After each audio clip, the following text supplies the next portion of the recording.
ใน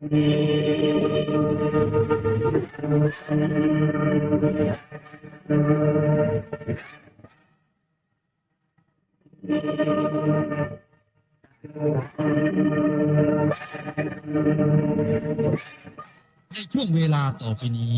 คุณผู้ฟังจะได้พบกับรายการที่นำความรู้ข่าวสารสาระมากมายของชาวพุทธที่ควรรู้ทันต่อเหตุการณ์ปัจจุบันกับรายการบอกข่าวชาวพุทธดำเนินรายการโดยพระครูเกษมคิดโสพลขอเชิญคุณผู้ฟังรับฟังได้แล้วครับวัดจะดีมีหลักฐานเพราะบ้านช่วยบ้านจะสวยเพราะมีวัดดัดนิสัยบ้านกับวัดผลัดกันช่วยยิ่งอวยชัยถ้าขัดกันก็บรรลัยทั้งสองทางเมื่อวัดดีศรีสงฆ์ทำรงศาสตร์ประชาราษฎร์เลื่อมใสได้สรรเสริญพระสงฆ์ดีศรีศาสตร์ราชจำเริญเหมือนชวนเชิญให้ชื่นชมนิยมกันวัดจะร้างช่วยกันสร้างอย่าร้างวัดคนเซซัดอย่าซ้ำกรรมของเขาได้ช่วยเหลือเกื้อกูลบุญของเราเด็กยังเยาว์ช่วยพยุงจูงเด็กไปพระต้องนำทำดีเป็นผู้ยิ่งโยมต้องวิ่งตามด้วยช่วยศึกษาพระและโยมร่วมช่วยกันพัฒนาศาสนาช่วยคนชาติผลไทย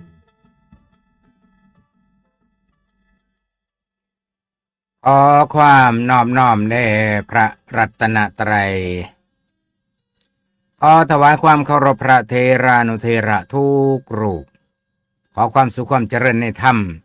จงมีแก่ญาติโยมสาธุชนคนใจบุญทุกท่านที่กำลังติดตามรับฟังสถานีวิทยุวัดพิษโสภารามฟังธรรมะกับสาระดีๆ FM 102.75 เมกะเฮิรตซ์ในกำกับของมหาเถระสมาคมสถานีวิทยุวัดพิษโสภารามตั้งอยู่ที่เลขที่43หมู่2ตำบลเก่งเหนืออำเภอเขมราชจังหวัดอุบลราชธานีรหัสไปรษณีย์34170หมายเลขโทรศัพท์0929092554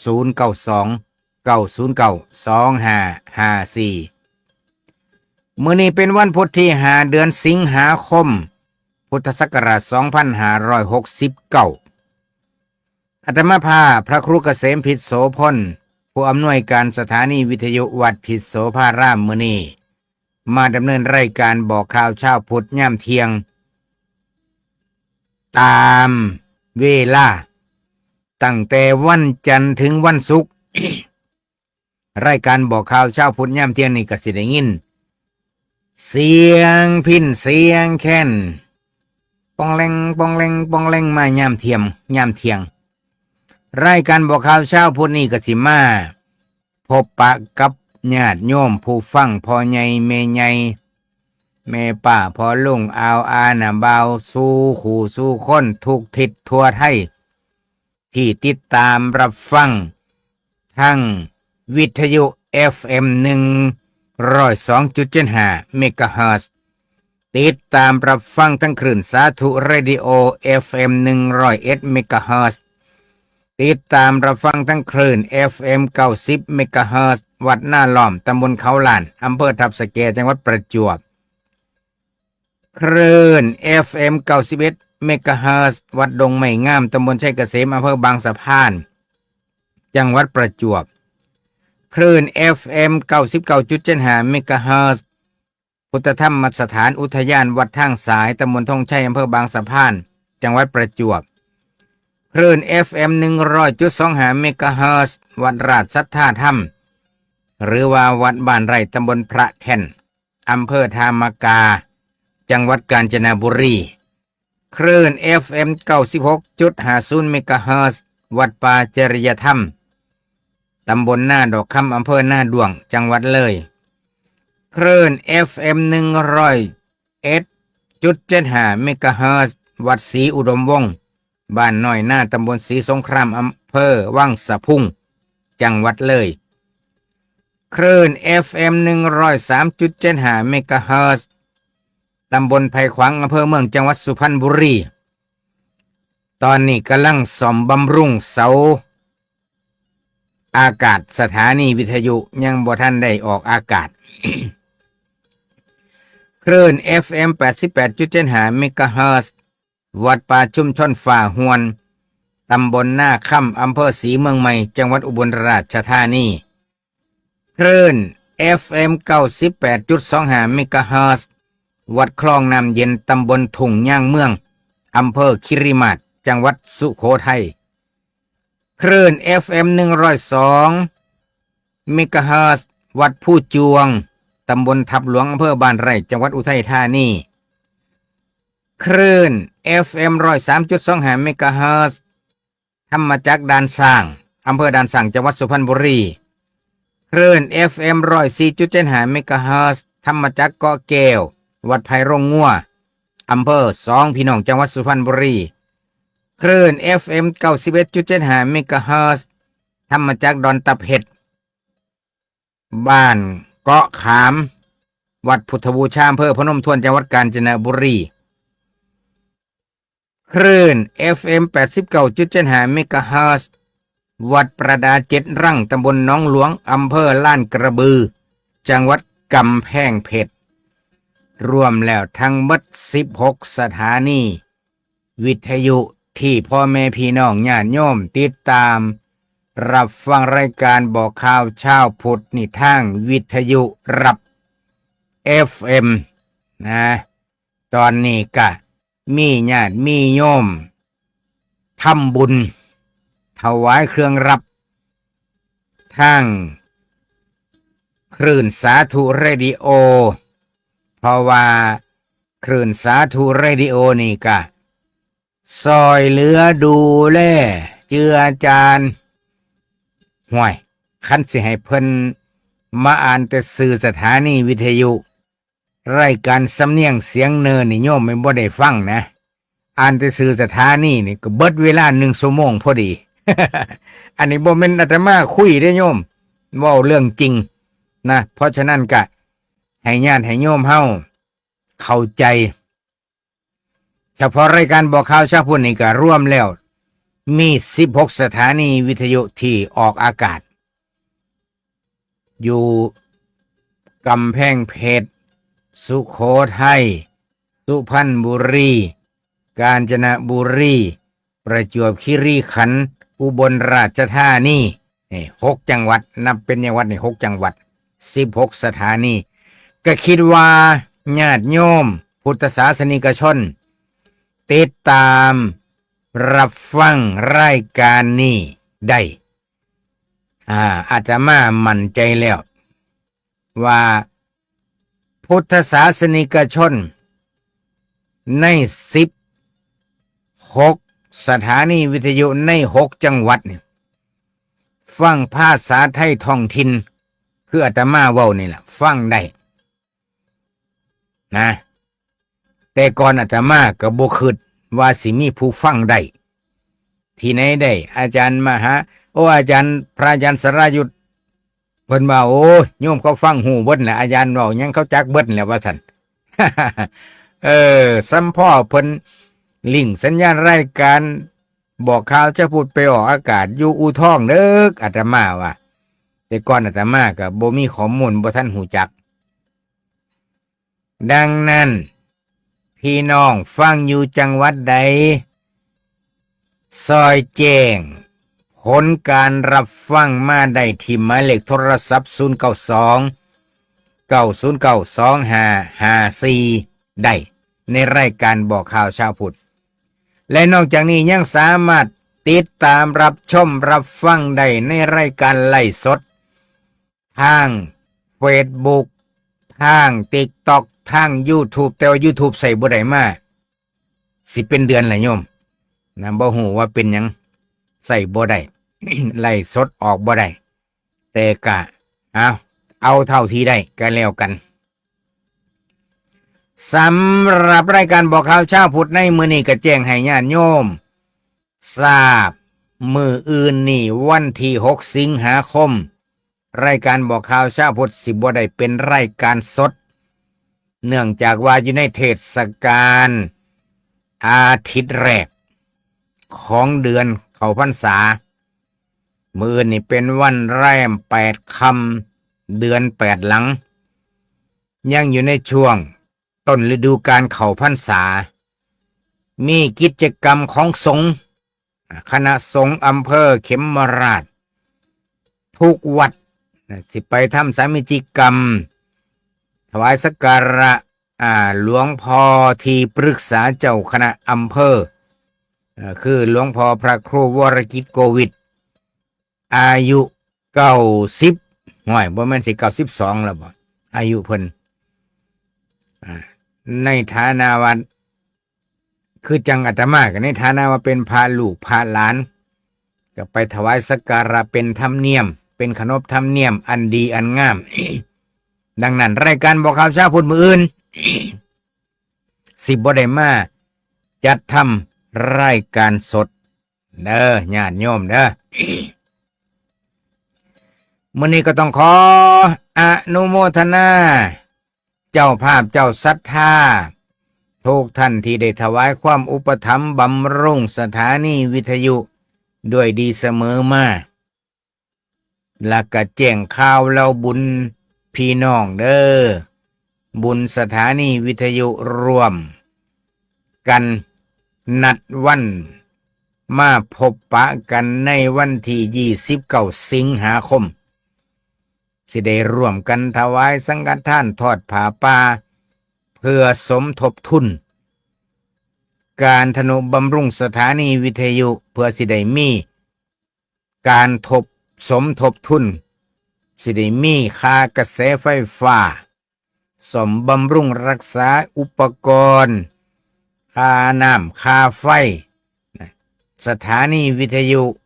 วัดพิษโสภารามนี่จัดกิจกรรมปีละ2 ครั้ง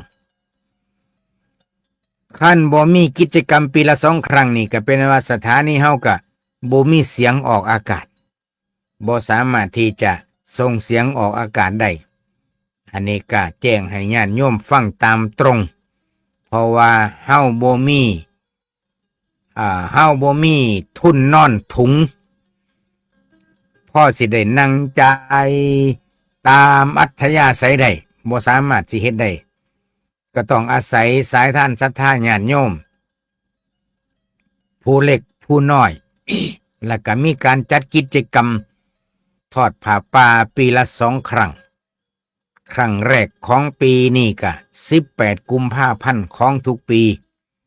และก็ในช่วงเข้าพรรษาครั้งที่2ของทุกปีพ่อศหนึ่งนี่สิจัดกิจกรรมอยู่2 ครั้งแล้วก็อยู่ไปได้6 เดือนญาติโยมอันนี้เพราะว่าเฮาก็อยู่สถานที่ตั้งอยู่ไกลปืนเทียงหลาย สำหรับมื้อนี้ต้องขออนุโมทนาทักทายมาถึงผู้ฟังอยู่ทั้งหน้าจอคอมพิวเตอร์นี่ตัวหนังสือสีใหญ่ๆเนี่ยพ่ออ่านได้ เจริญพรคุณวิไลที่ปทุมธานีคุณกนกวันที่น้องค่ายบ่ฮะแจ้งพิกัดนำก็ดีนี่เด้อ เพื่อสิได้จื้อ เจริญพรคุณเกษินีไม้นุชจากนนทบุรีคอยตรวจสอบทางโลกอินเทอร์เน็ต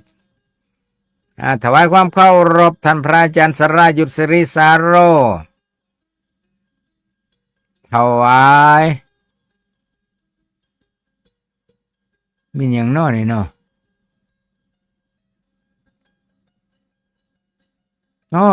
ซ้ำนี่ก็อ่านบ่ได้เด้ออาจารย์สรายุทธเอ้ย อ่านว่าถวายคลำใจถวายน้ำซ่าว่ากันแนวนี่ก็แสดงว่าอยู่อินเดียพุ่นแล้วนี่ไปร้อยไปอินเดียบ่ถวายคลำใจนี่คลำใจนี่บนทึ่งรถไฟพุ่นแล้วโยมเอ้ยฮ้อนรสชาติดีอยู่ดีไม่แห้งครับเจริญพรคุณกรสวยจากบ้านฟ้าหวนกูดเขาปุ่นเนาะ แล้วก็โอ้คุณสมปองสิริมงคลนี่ชื่อนี่คุณไหม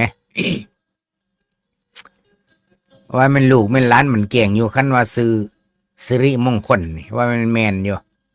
แต่ก็บ่เคยเห็นหน้าเห็นตาโตเป็นมานี่30 กว่าปีแล้วล่ะ ที่เห็นกันนี่แกย้อนโลกออนไลน์โยมย้อนมีเฟซนี่ล่ะก็อยู่ดีไม่แห้งสุขกายสุขใจขอบใจหลายๆที่มาติดตามรับฟังรายการบอกข่าวเช้าพุธเจริญพรลุงเป็นอาพรจากวังสะพุงแล้วก็โยมฉลวยโฉมศรีฟังทางวิทยุทางอู่ทองสุพรรณบุรีก็แจ้งข่าวเราบุญให้ทราบเจริญพรคุณเอื้องพรอัมพาพันธ์จากสุพรรณบุรีเจริญพรคุณแม่สมหญิงมีชื่อจากลพบุรีและต่อมาก็เจริญพรมากคุณแม่ชูใจสันทานลุนในจากบ้านกุดกอยเจริญพรทุกท่านทุกคนที่ติดตามรับฟังรายการบอกข่าวเช้าพุธอยู่ในขณะนี้ทั้งที่ได้เอ่ยนามและบ่ได้เอ่ยนามผู้ที่ติดตามรับฟังทั้งช่องอาตมาไลฟ์สดทั้งมือถือนำก็มีไลฟ์สดทั้งคอมพิวเตอร์นี่ก็มีเจริญพรคุณโยมตุ่มทองกาสีวงศ์นมัสการเจ้าข้าเข็มราชฟังเสียงจากวิทยุเจ้าข้าโอ้สาธุสาธุอยู่เข็มราชนี่ว่ามันฟังในเบิดทุกพื้นที่นะเจริญพรแม่สำลีเหล่าเมืองกลางจากอำเภอนาตาลอันนี้ก็ฟังได้ชัดแจ๋วขอโมทนาสาธุการทุกท่านทุกคนซอยบอกข่าวเล่าบุญต่อๆกันไปญาติโยมวันที่29 สิงหาคมกิจกรรมของสถานีวิทยุที่เรียนเชิญเจริญพรบอกข่าวเล่าบุญสาธุชนคนใจบุญทุกท่านไปร่วมกันสร้างบุญบารมีงานบุญสังฆทานสถานีวิทยุสิมีการร่วมกันซอยกันสมทบทุนกันกินข้าวหอมผ้ากินปลาหอมถ้วยกินกล้วยหอมหวีทำบุญถวายสังฆทานในพรรษานี่ปีละเถื่อเพื่อสมทบทุนค่าใส่จ่ายในสถานีวิทยุที่เห็นทุกเดือนกระแสไฟฟ้าอินเทอร์เน็ตโทรศัพท์ค่าน้ำค่าไฟคันเว้าภาษาไทยบ้านว่าค่าน้ำค่าไฟโอ้มันกินความหมายลึกได้โยมค่าน้ำค่าไฟ1น้ำอาบตอนนี้กำลังดำเนินการซ่อมปั๊มน้ำอยู่สถานีนี่แหละขั้นปั๊มน้ำเป็นยังไปก็ลำบากเรื่องน้ำอาบน้ำใส่ล้างถ้วยล้างบ้วงน้ำอาบก็เดือดร้อนแล้วก็นอกจากนั้นก็น้ำดื่มนี่ก็ต้องจ่ายคือกันสู้มื้อนี่อยู่ไสก็ต้องซื้อน้ำดื่มโยมไปดำหน้าอยู่หน้าก็ต้องซื้อน้ำดื่มบ่คือรุ่นอาตมาเฮ็ดหน้าเด้รุ่นอาตมาเฮ็ดหน้านี่โอ้ยสร้างแซงกลางทงพุ่นปลอดสารดื่มได้สบายบ่เจ็บท้องบ่เจ็บไส้สู้มื้อนี่โอ้ยติดเสื้อทันทีอันตรายน้ำดื่มนี่ต้องซื้อจากร้านค้าซื้อจากโรงงานผลิตน้ำดื่มเท่านั้นอันนี้คือปัจจัยสำคัญนี่แหละที่ญาติโยมทำบุญบำรุงสถานีวิทยุนี่เมออกบางคนเพิ่นก็ซอยค่าน้ำค่าไฟท่านพระครูแน่นี่คำเว้าบ่ยาวแต่ว่ามีอธิบายยาวนะก็ผ่านไปอย่าลืม29 สิงหาคม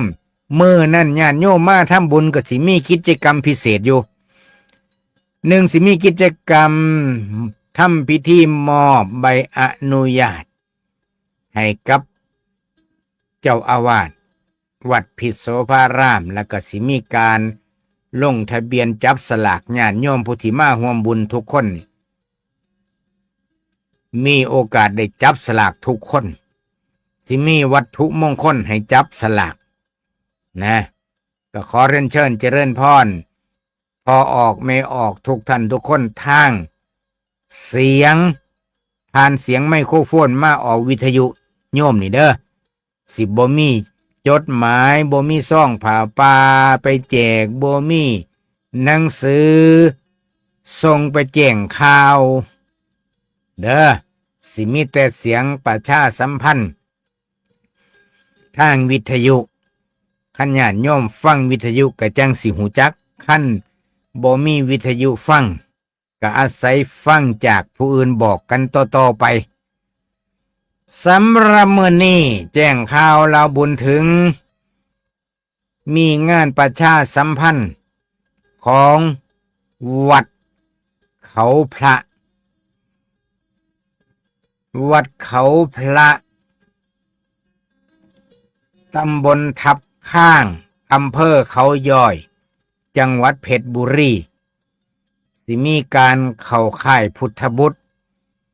ในวันที่5ที่6นี่คือรุ่นหนึ่งแล้วก็ระหว่างวันที่6ที่7นี่ก็งานค่ายพุทธบุตรวัดเขาพระอำเภอเขาย่อยจังหวัดเพชรบุรีเทศมหาชาติวันที่6กันยายนเพิ่นมีอันนี้ก็วัดเขาพระมีกิจกรรมตลอดทุกเดือนทั้งปีนะส่วนวันที่5วันที่6สิงหาคมแล้วก็วันที่6วันที่7สิงหาคมมีแต่งานเข้าค่ายพุทธบุตรทั้งนั้นเลยนะก็แจ้งข่าวเราบุญมาให้ญาติโยมสาธุชนทั้งหลายได้ทราบทั่วถึงกัน วันที่7ถึง15สิงหาคมก็ขอเชิญรวมบวชเนกขัมมบารมีปฏิบัติธรรมตามแนวสติปัฏฐาน4เพื่อถวายเป็นพระราชกุศลแด่สมเด็จพระนางเจ้าสิริกิติ์พระบรมราชินีนาถพระบรมราชชนนีพันปีหลวงในวันที่7ถึง15สิงหาคม2569ณสำนักปฏิบัติธรรมประจำจังหวัดเพชรบุรีแห่งที่29วัดเขาพระตำบลทับข้างอำเภอเขาย่อยจังหวัดเพชรบุรี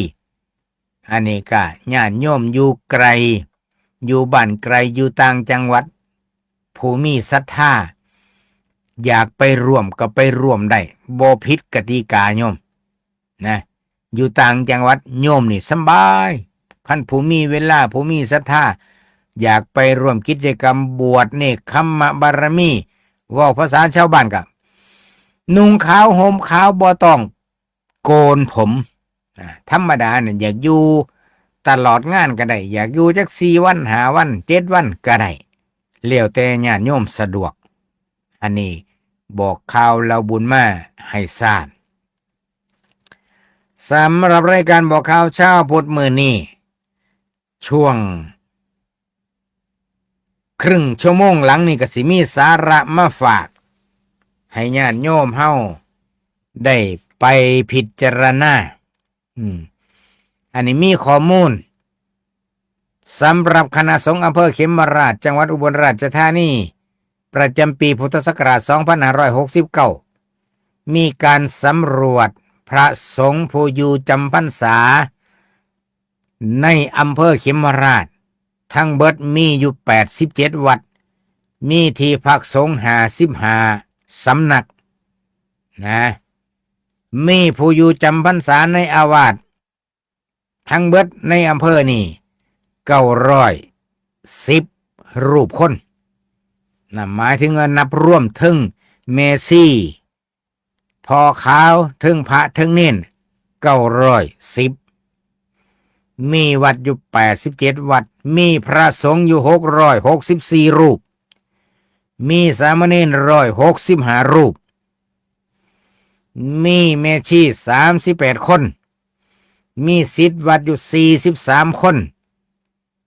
นี่นับเอาเบิดอำเภอนะโยมนะ โดยพระครูศรีสุตาลังการเจ้าคณะอำเภอเขมราช ทั้งเบิดรวมแล้วมี142 แห่ง วัด87 สำนักสงฆ์55เป็น142ว่าภาษาคนเกินว่ามี142 วัดว่าภาษาคน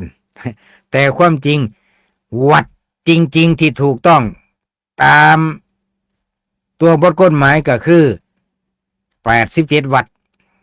นอกนั้นเป็นสำนักสงฆ์ถูกต้องตามกฎหมายคือกันแต่ว่ายังดำเนินการเพื่อสิเป็นวัดในอนาคตตอนนี้ยังบ่ทันเป็นวัดมีอยู่55 แห่งอันนี้ก็เอามาเล่าให้ญาติให้โยมฟังเพื่อสิได้เข้าใจแต่ส่วนมากไทบ้านเฮาคันหม้องใดเป็นที่อยู่ของเจ้าคู่เป็นที่อยู่ของพระของเนรเอิ้นวัดโลดนะวัดป่าบ้างวัดบ้านบ้างแต่ความจริงที่เฮาเอิ้นวัดบางหม่องก็ยังบ่ทันเป็นวัดยังเป็นสำนักสงฆ์หรือบางแห่งอาจสิเป็นที่พักสงฆ์ก็ยังมีนะเรื่องนี้ก็ผ่านไป สำหรับเนื้อหาสาระที่สินำมาฝากศรัทธาญาติโยมในมื้อนี้ก็คือเรื่องหลักการใส่ทรัพย์ญาติโยมการใส่ทรัพย์ทั้งพระสงฆ์องค์ข้าเจ้าทั้งวัดว่าอารามก็มีการใส่ปัจจัย4คือกันอย่างสถานีวิทยุนี่วัดทุกวัดแหละโยมไปบ่รอดใครแม่นว่าบ่มีไฟฟ้าก็หักสิมีอยู่แนวอื่นหั่นละแนวจะต้องจ่ายเงินที่หลักๆซุมื้อนี่ก็คือค่าไฟฟ้าค่าซ่อมบำรุงอุปกรณ์เครื่องใช้ในวัดเช่นหอกระจายข่าวเครื่องขยายเสียงไมโครโฟนปั๊มน้ำนี่ต้องมีนะโยมนะเมื่อมีไฟฟ้าแล้วมันก็ต้องมีเครื่องใช้ไฟฟ้าเช่นปั๊มน้ำออโตเมติกก็ต้องใช้ไฟฟ้าเมื่อใช้ไฟฟ้ามันก็ต้องจ่ายค่ากระแสไฟฟ้า เรื่องโทรศัพท์นี่มีอยู่แล้วอันนี้ก็เอิ้นว่าปัจจัย4หลักการใช้ทรัพย์สำหรับญาติโยมเฮาบัดพุทธศาสนาเพิ่นบ่ได้สอนให้ป๋าให้ละให้ทิมทรัพย์สินพระพุทธเจ้าสอนให้หูจักการแสวงหาทรัพย์โดยชอบธรรมเป็นสัมมาอาชีพและก็สอนให้ใช้ทรัพย์ให้เกิดประโยชน์สูงสุดที่สุดประหยัดสุดประโยชน์สูงเพราะทรัพย์เป็นเครื่องอาศัยในการดำรงชีวิตคันหาว่าใช้แบบอย่างถูกต้องมันก็สินำมาซึ่งความสุขสู่ตัวเองครอบครัวและสังคมถ้าใช้ผิดทางย่อมนำความทุกข์มาให้นำความเดือดร้อนมาให้สังคมก็เสื่อมทรามตามมาดังนั้นพระพุทธองค์จึงทรงแสดงหลักการใส่ทรัพย์ไว้ในโภคภาค5ซึ่งปรากฏในที่กชานุสูตรเป็นหลักการจัดการทรัพย์เพื่อให้เกิดประโยชน์ทั้งในปัจจุบันและอนาคตเป็นไดโยมน่าสนใจบ่เฮาคันได้ศึกษามาแล้วก็สิเข้าใจง่ายขึ้นหลักการใส่ทรัพย์เพิ่นว่า1ละมีเพื่อใส่เลี้ยงตนและผู้ที่ควรบำรุงมีไผแน่ผู้ที่ควรนอกจากสิเลี้ยงตนเองแล้วก็ผู้ที่ควรบำรุงก็ได้แก่เลี้ยงดูตนเองให้มีความเ เป็นอยู่ที่เหมาะสมของตนนะเลี้ยงดูบิดามารดา3เลี้ยงดูคู่ครองและบุตร4เลี้ยงดูญาติพี่น้อง5ดูแลลูกจ้างหรือผู้ร่วมงานนี่แหละคือการใส่ศัพท์จึงจำเป็นจะต้องใส่จะต้องมีบางครั้งบางคราวบางคนก็พ่ออยู่พ่อใส่พ่อมีบางท่านบางคนก็คัดสนเดือดร้อนกลัวสิได้มาแต่ละครั้งแต่ละคราวแต่ละมื้อแต่ละวันด้วยความคัดสนลำบากยากแค้นโอ้เพื่อสิได้ใส่โยมเอ้ยชีวิตคนเฮามันก็แตกต่างกันก็มีการซอยเหลือจุนเจือกันไปตามสภาพเหตุจังได้เพราะว่าคันสิเว้าตามชาวบ้านเขาเว้ากันคนเฮามันเลือกเกิดบ่ได้เพิ่นว่า แต่ความเป็นจริงคันต้องการสิเลือกเกิดก็เลือกได้แต่ส่วนมากบ่สนใจมีแต่ประเภทว่าเป็นไปตามยถากรรมอย่างเฮาสังเกตเห็นในสังคมโลกปัจจุบันบางคนก็บ่สนใจเรื่องสิทำคุณงามความดีบ่มีการวางแผนชีวิตอยู่ไปตามอัตภาพอยู่ไปตามมีตามเกิดมักแนวใดเฮ็ดแนวใดได้เฮ็ดไปขอให้ได้อยู่ได้กินสืบมือไปวันๆคนประเภทนี้ก็ยังมีอยู่อันนี้ก็ว่ากันไปแต่ว่าการใส่ทรัพย์นี่นะญาติโยมเลี้ยงดูตนเองให้มีความเป็นอยู่ที่เหมาะสมกับฐานะเฮาอันนี้ก็เป็นธรรมชาติเป็นธรรมดาทุกท่านทุกคนแนวใดมันสิมีสุขอนามัยอยู่ดีมีสุขเช่นบ้านเฮือนบ่แม่นว่าสิอ้างแต่ว่าเป็นกรรมฐาน บ่ยังดอกเฮากรรมฐานอยู่ป่า แต่ความจริงขั้นบางหม่องบางมอนมันก็พอทำความสะอาดได้ก็พอทำอยู่ขั้นบ่ขี้ข้านกรรมฐานก็ได้บ่ว่ากรรมฐานนี่บ่จับฝ้อยบ่จับไม่กวาดบ่ปัดบ่เสร็จบ่ถูบ่ปรับบ่ตกบ่แต่งอีหยังเลยเป่าแต่หม่องสินั่งสินอนอย่างเดียวรอบข้างสิ่งแวดล้อมสิมีหยังก็สร้างมันอันนี้ก็สมถะเกิน มันจะต้องรักษาอนามัยได้โยมรอบข้างรอบแอวรอบรัศมีกุฏิวิหารรอบบ้านรอบเฮือนเฮาอย่างบ้านโยมก็ในบ้านในเฮือนบางคนก็สะอาดอยู่แต่ว่ารอบขอบนอกละบ้านนี่หัวบ้านหญ้าก็มีแต่ทางเข้าบ้านเห็นแต่เป็นคลองว่ามันคลองหนูพุกหนูเขาสิเข้าห้างเข้าหู้คันเนี้ยน่ะก็เกินไปนี่ก็ได้ ประการต่อมาเลี้ยงดูบิดามารดาอันนี้ก็ผู้ปฏิบัติได้ก็เป็นบุญเป็นกุศลอื่นว่าพระในบ้านบางคนก็ไปแสวงหา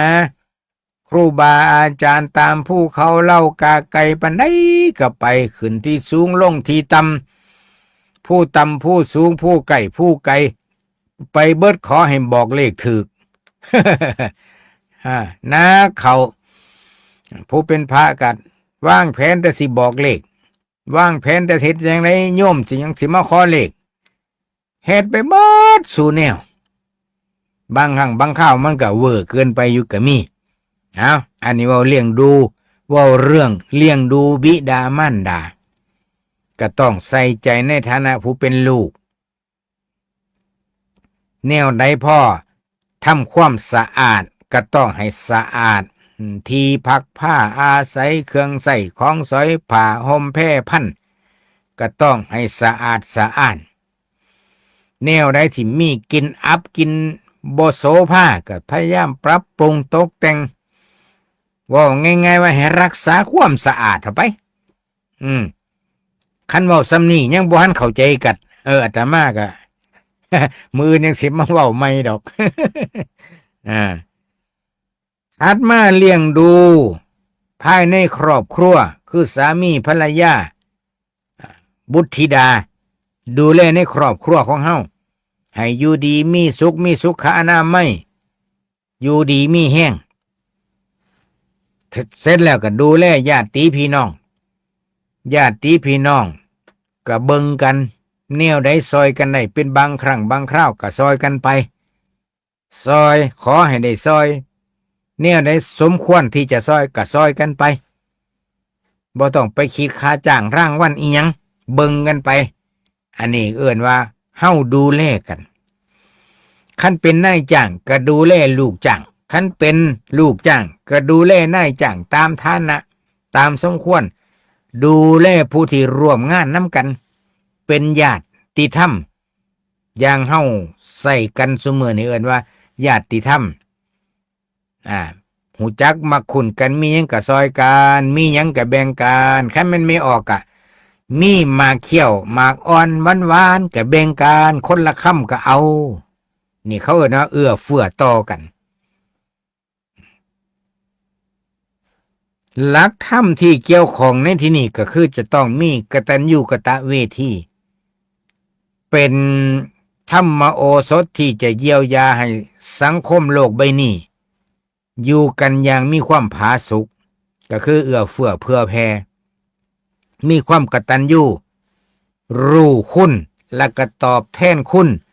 บ่นว่าฮู้จักอยู่ว่าเพิ่นมีคุณแต่บ่เคยตอบแทนจังเทื่ออันนี้ก็แค่ฮู้ซื่อๆยังบ่ทันแสดงออกเพราะฉะนั้นเพิ่นจึงเว้าควบใส่กันว่ากตัญญูกตเวทีคือรู้คุณและก็ตอบบุญแทนคุณต้องใส่ธรรมะเป็นคู่มีความเมตตากรุณามีความเอื้อเฟื้อเผื่อแผ่เอ็นดูกัน3ก็มีสังคหวัตถุ4ที่สิเป็นกาวใจให้สังคมอยู่อย่างมีความผาสุกแม่นหยังสังคหวัตถุ4บัด1ละการให้กันการแบ่งปันกันการเสียสละสิ่งของตามสมควรที่เห็นว่าเฮาให้ได้โดยที่เฮาบ่เดือดร้อนมีเงินมีทองพ่อให้ได้ก็ให้หมายถึงว่าให้ซื่อๆนะบ่ต้องให้ยืมคันบ่มีเฮาก็นิ่งเฉยไว้ซะเพราะว่าคันให้ไปเฮาสิเดือดร้อนอันเนี้ยเฮาก็ต้องพิจารณาเอาโตวให้รอดซะก่อนหรือว่าการซอยเหลือผู้อื่นโดยที่เฮาซอยเหลือผู้อื่นโดยที่เฮาบ่เห็นแก่โตวพอซอยเหลือได้ซ้ำใดเฮาก็แสดงออกน้ำจิตน้ำใจอันนี้การให้ทานญาติโยมทั้งหลายคำว่าการให้ทานบางคนก็มีความรู้สึกการให้ทานคือให้กับคนขอทานบางคนก็เข้าใจไปจังซั่นแต่ว่าบ่เทื่อไปทำบุญอยู่วัดฝันว่าไปทำบุญไปใส่บาตรว่าให้ทานกับแม่นคือกันนะให้ทานได้ถึงผู้มีศีลและผู้บ่มีศีลให้ทานกับนกกับกาให้ทานกับสัตว์สาวาสิ่งแม่นหมดการให้ทานมีความเอื้อเฟื้อแนวในพ่อเสียสละเพื่อผู้อื่นคนอื่นสัตว์อื่นได้เฮาก็เพื่อแผ่ไปแบ่งปันไปประการที่2เพิ่นเอิ้นว่าปิยวาจาการเว้าการคุยการพูดจาน่ารักการเว้าด้วยถ้อยคำอันไพเราะสุภาพจริงใจและก็เป็นประโยชน์นี่เพิ่นจึงเอิ้นว่าเป็นปิยวาจาปิยวาจาคือการพูดจาอย่างที่มีสาระมีความจริงใจมีความน่ารักมีความสุภาพผู้ใดก็ต้องการประการที่3เพิ่นเอิ้นว่าอัตถจริยา การบำเพ็ญตนให้เป็นประโยชน์เฮ็ดจังไดคนเฮาจังสิ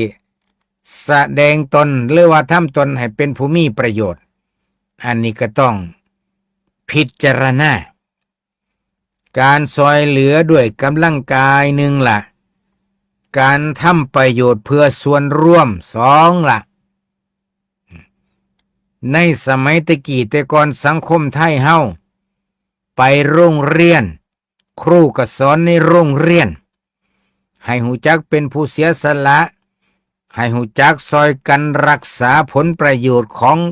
ส่วนร่วมภาษาเด็กหน่อยสมัยรุ่นอาตมาเอิ้นว่าของหลวงห้ามทำลายของหลวงมันบาปนี่พ่อแม่สอนมาแต่น้อยนะแต่ซุมื้อนี่โยมเอ้ยซื้อรถมาขี่ก็ยังขี่ไปส้นเสาไฟฟ้าเข้าหักก็ยังมี โอ้สร้างเหตุใด รถคันละหลายแสนรถคันละเป็นล้านก็พากันขี่ไปส้น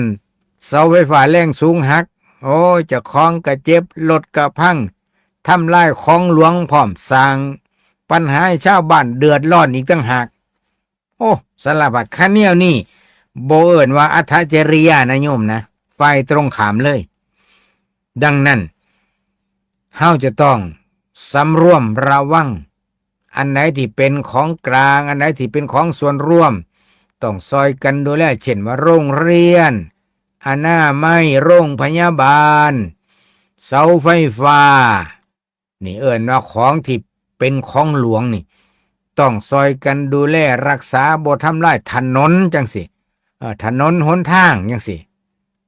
เป็นของหลวงเป็นสมบัติของแผ่นดินเฮาในฐานะเป็นคนไทยเกิดอยู่บนพื้นแผ่นดินไทยก็สมควรอย่างยิ่งที่จะซอยกันดูแลรักษาปกป้อง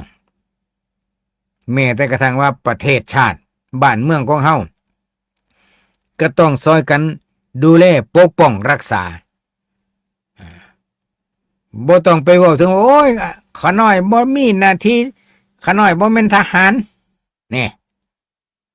อ้าวบ่เป็นทหารก็สิบ่อยู่ประเทศไทยบ่สิให้มีแต่ทหารมาอยู่ประเทศไทย ประชาชนสิบ่อยู่ติ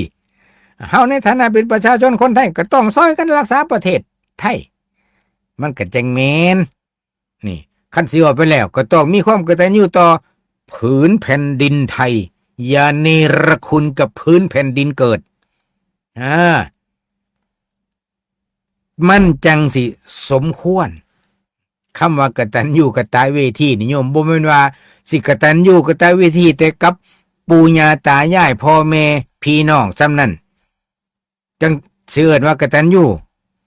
กตัญญูนี่ความหมายมันมีหลายเวอร์ชันโยมคันเฮาอยู่ในตระกูลไหนก็ต้องมีความกตัญญูกตเวทีกับวงตระกูลเฮากับผู้มีบุญผู้มีคุณขยายออกไปเฮาก็เป็นผู้มีความกตัญญูต่อสังคมมีความกตัญญูต่อประเทศชาติบ้านเมืองเฮาเป็นคนไทยเกิดอยู่บนผืนแผ่นดินไทยก็ต้องกตัญญูกตเวทีต่อผืนแผ่นดินไทยสันตัวบ่แม่นว่าเสียวหูเป็นหน้าเอาตาไปไล่เราไม่ใช่ทหารไม่ต้องสนใจมันก็แม่นอยู่ก็สิไปปล่อยให้แต่ทหารเขาสนใจแต่ว่าประชาชนบ่สนใจทหารมันก็บ่แม่นอีกเฮาก็ต้องเป็นกำลังใจซึ่งกันและกันทหารไทยกับลูกไทยหลานไทยคือเก่าหั่นล่ะทหารไทยกับคนไทยกับเลือดคนไทยนำกันเฮาก็ต้องซอยเหลือกันเฮาเป็นประชาชนก็ต้องซอยเหลือในฐานะเป็นประชาชนคันเฮาเป็นพระสงฆ์นิกรชาวไทยก็แสดงออกซึ่งความกตัญญูกตเวทีในฐานะว่าเฮาเป็นพระสงฆ์นิกรชาวไทยต้องแสดงความจงรักภักดีต่อสถาบันพระมหากษัตริย์เฮาเป็นพลเมืองของประเทศไทยก็ต้องมีความกตัญญูกตเวทีต่อสังคมต่อประเทศไทยนะ เฮามีเพื่อนเฮาก็ต้องกตัญญูกตเวทีกับเพื่อนเฮามีอาจารย์เฮาถ้านะเฮาเป็นลูกศิษย์เฮาก็ต้องกตัญญูกตเวทีต่อครูต่ออาจารย์ตั้งแต่เขาโรงเรียนมานั่นล่ะก็เพราะว่าเฮามีอาจารย์มีครูก็ต้องแสดงออกกตัญญูกตเวทีในฐานะเฮาเป็นลูกศิษย์ก็ต้องกตัญญูกตเวทีต่อครูต่ออาจารย์เป็นลูกเป็นหลานก็ต้องกตัญญูกตเวทีต่อบิดามารดาปู่ตายายยายในวงตระกูลของเฮาอันนี้ก็ให้ญาติโยมได้ทำความเข้าใจได้ทบทวนนะเป็นพุทธศาสนิกชนเฮาก็ต้องกตัญญูกตเวทีต่อพระรัตนตรัยพระรัตนตรัยพระพุทธศาสนานี่ได้ทำประโยชน์มากน้อยสำไหนโยมก็ล่องลับตาพิจารณาระลึกนึกถึงอดีตตั้งแต่มือนี่ไปจนถึงมือว่านจากมือว่านไปถึงสัปดาห์ก่อนจากมือสัปดาห์ก่อนไปถึงเดือนก่อนจากเดือนก่อนไปถึงปีก่อนจากปีก่อนระลึกถอยหลังไปอีก5 ปี10 ปี20 ปี30 ปีระลึกถอยหลังไปอีกพุ่นตั้งแต่สมัยรุ่นปู่เฮารุ่นปู่ทวดเฮาเป็นยังไงอันนี้ก็เอิ้นว่าเฮาจะต้องระลึกนึกถึงคุณงามความดีเฮาได้เฮ็ดหยังมาแน่ได้สร้างหยังมาแน่ในฐานะเฮาเป็นคนไทยเฮาได้ทำความประโยชน์อีหยังแน่เฮาเป็นพุทธศาสนิกชนเฮาได้แสดงออกในด้านใดแน่บางท่านบางคนอาจจะคิดโอ้วัดกะซ้ำนั่นล่ะวัดกะบ่ได้ซอยหยังหลายดอกวัดบ่ได้ซอยหยังหลายกะสิแม่นเป็นบางส่วนเป็นบางวัดเช่นวัดหลวงปู่หลวงตาอยู่รูปเดียวเป็นวัดอยู่บ้านนอกคอกหน้าไฟฟ้าก็ไปบ่ฮอดอันก็อาจสิแม่นแต่ว่าถ้าวัดที่มีพระสงฆ์อยู่มีครูอุปชฌาย์อาจารย์อยู่เป็นเจ้าคณะอาวาสเป็นเจ้าคณะตำบลเป็นเจ้าคณะอำเภอเป็นเจ้าคณะจังหวัดก็สิได้ทำประโยชน์หลายอยู่แต่ว่าคันเฮาบ่หลับตาบ่คิดบ่เปิดใจเฮาก็สิบ่ฮู้จักว่าวัดใดทำประโยชน์อีหยังแน่เฮาบ่จักเช่นวัดสร้างโรงพยาบาลโยมเคยเห็นบ่ล่ะเคยได้ฟังข่าวบ่ล่ะแต่ว่าส่วนมากเขาบ่ข่าวดูเด้หลวงพ่อวัดนั่นหลวงพ่อวัดนี่สร้างโรงพยาบาลอยู่หันอยู่นี่บ่ค่อยมีข่าวในแต่ละมื้อโยมมีแต่ข่าวเรื่องพูนตาย2ชนกัน5แต่ละมื้อแต่ละวันข่าวเรื่องที่เป็นสาระเป็นบุญเป็นกุศลบ่ค่อยมีข่าวเด้เช่นวัดชลประทานรังสฤษฎ์สมัยหลวงพ่อปัญญานันทก็สร้างโรงพยาบาลนั่นหลายๆหม่องหลายๆบ่อนคณะสงฆ์สร้างโรงพยาบาลเพื่อหยังเพื่อสังคมไทยแต่ว่าเฮาบ่ได้โปรโมทโฆษณาประชาสัมพันธ์ทุกวันบ่มีนี่แหละว่ารายการบอกข่าวชาวพุทธอาตมาจึงมาเว้าบางครั้งบางคราวญาติโยมฟังก็อาจจะเห็นว่าบ่ค่อยมีสาระปานใดดอกบ้านนอกก็สิว่าบ่จักว่าก็ว่าอาตมาบ่ว่า เพราะฉะนั้นเรื่อง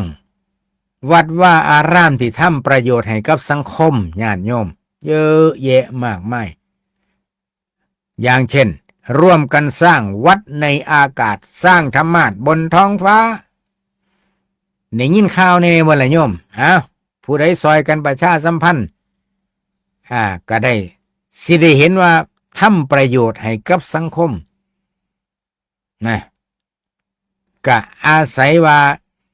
แจ้งข่าวเล่าบุญให้ญาติโยมไปผู้มีศรัทธาประสาทะ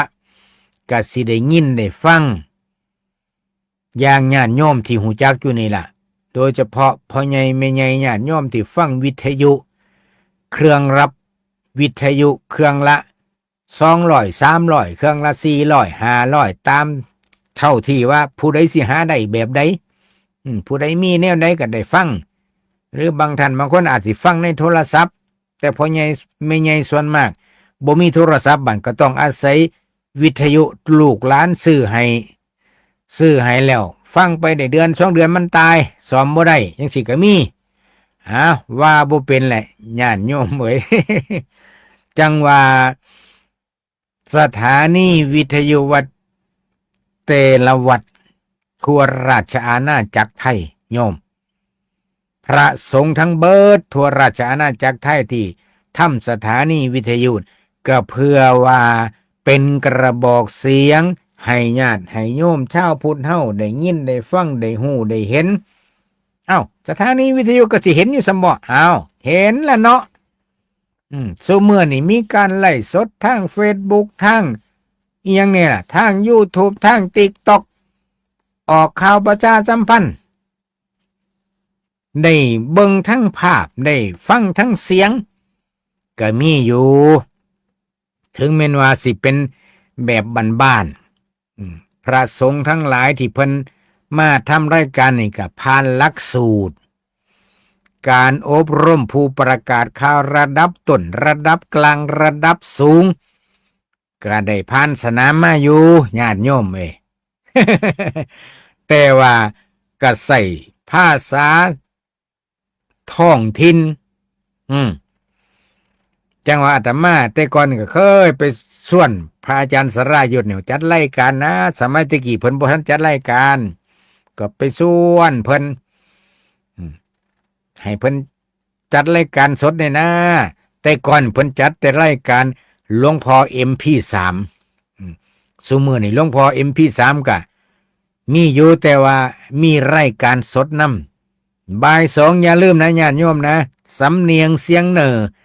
รายการสำเนียงเสียงเหนือทาพระอาจารย์สรายุทธว่างเว้นจากภารกิจอันหนักหน่วงก็สิได้มาจัดสดอยู่แต่ช่วงนี้ลุยง่ายมาตั้งแต่พูน4 เดือนก่อนเข้าพรรษาโยมตลอดอาตมาไปซ่อมสังเกตเบิ่งอาตมานี่บ่แม่นว่าฟังแต่ข่าวได้อาตมาไปซ่อมเบิ่งนำเด้ ไปนั่งซ่อมไปฟังซ่อมไปซ่อมเบิ่งเป็นอาทิตย์เป็นสัปดาห์บ่มีเวลาว่างเว้นคันมีเวลาว่างเว้นก็จังสิได้มาจัดรายการสดรายการเสียงธรรมจากสมัชชาสงฆ์ไทยในสหรัฐอเมริกาปกติก็ดำเนินรายการนำกันแต่เมื่อคืนติดภารกิจอยู่ต่างจังหวัดกันนี่ละก็เพราะไปจัดการดำเนินการซ่อมบำรุงสถานีวิทยุนี่ละเพราะว่ามีภารกิจหลายอันนี้ก็มันเราสู่โยมฟังไปสันละสำหรับรายการบอกข่าวเช้าพุทธมณีเบิดเวลาอาตมาภาพจึงขอ